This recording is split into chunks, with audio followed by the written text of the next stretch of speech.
dans le podcast Causer AMP Martinique qui vous ouvre les portes du Centre d'aide médicale à la procréation de Martinique. Gynécologues, biologistes, sages-femmes, nous donnons la parole à ceux qui vous accompagnent chaque jour, derrière la technique, des visages, des métiers et des réponses à vos questions. Comprendre le parcours, lever les tabous et avancer ensemble, ici, chez nous, un voyage au cœur de la transmission.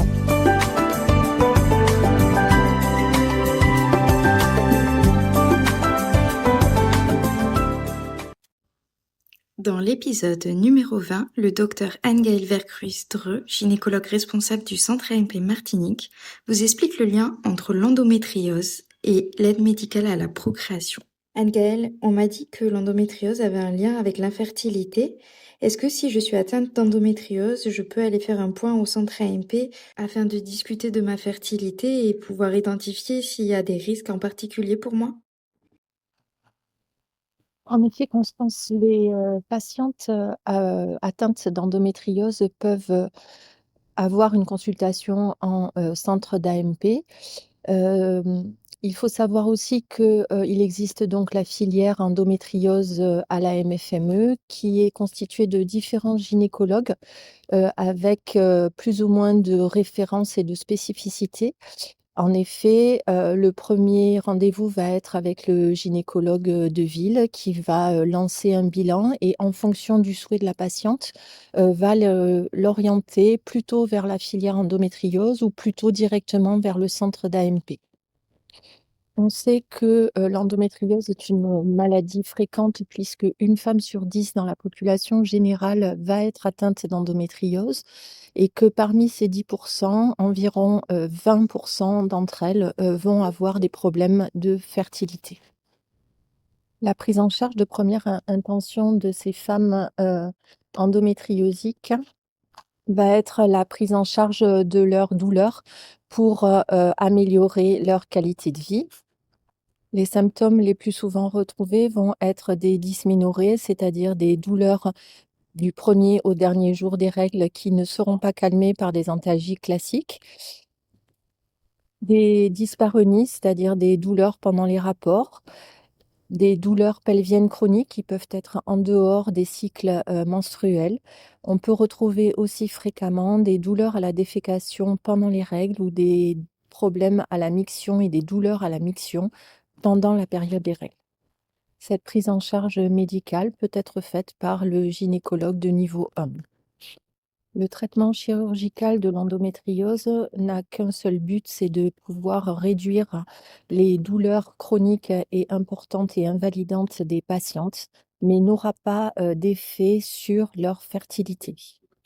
Les patientes qui sont susceptibles d'accéder à une chirurgie seront présentées en réunion pluridisciplinaire avec un collège de médecins spécialistes, radiologues, gynécologues obstétriciens, médecins spécialistes de la fertilité pour décider d'une prise en charge dont l'intérêt est d'essayer d'avoir une seule prise en charge unique, c'est-à-dire une seule intervention dans la vie de la patiente. Si le souhait de la patiente est son projet de grossesse en première intention, alors il est indiqué de les adresser au centre de PMA pour que nous puissions les rencontrer, évaluer leur bilan de fertilité ainsi qu'à leur conjoint et ainsi de décider d'une prise en charge en procréation médicale assistée. On s'orientera assez rapidement vers une technique de fécondation in vitro car les études ont montré que les inséminations artificielles chez les patientes endométriosiques ne donnent pas de très bons résultats de naissance vivante.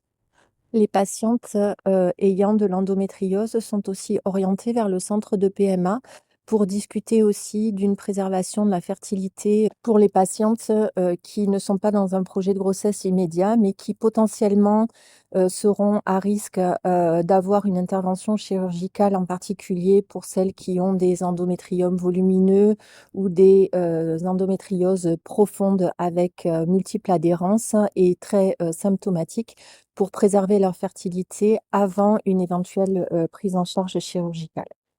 Il faut savoir que les protocoles de procréation médicale assistée n'aggrave pas les lésions d'endométriose et les cycles de stimulation qui durent environ une douzaine de jours peuvent par contre augmenter un petit peu les douleurs chroniques des patientes, mais en général, on arrive à stabiliser les choses avec des antalgiques classiques.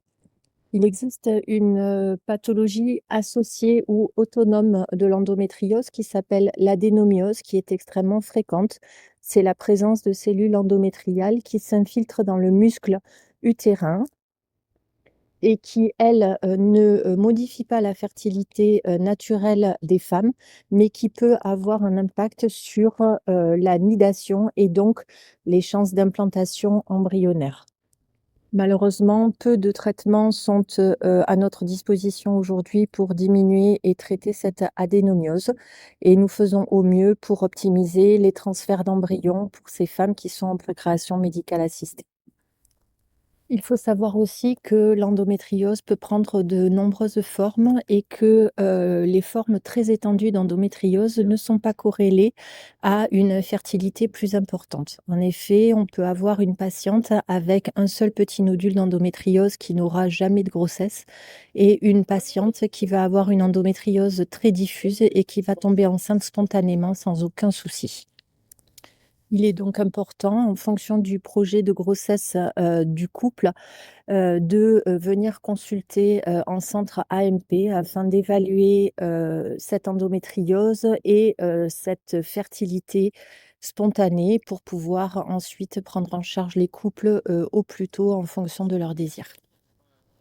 J'espère avoir répondu à ta question et n'hésite pas à prendre rendez-vous avec un gynécologue du centre AMP pour faire le point sur ta fertilité associée à l'endométriose.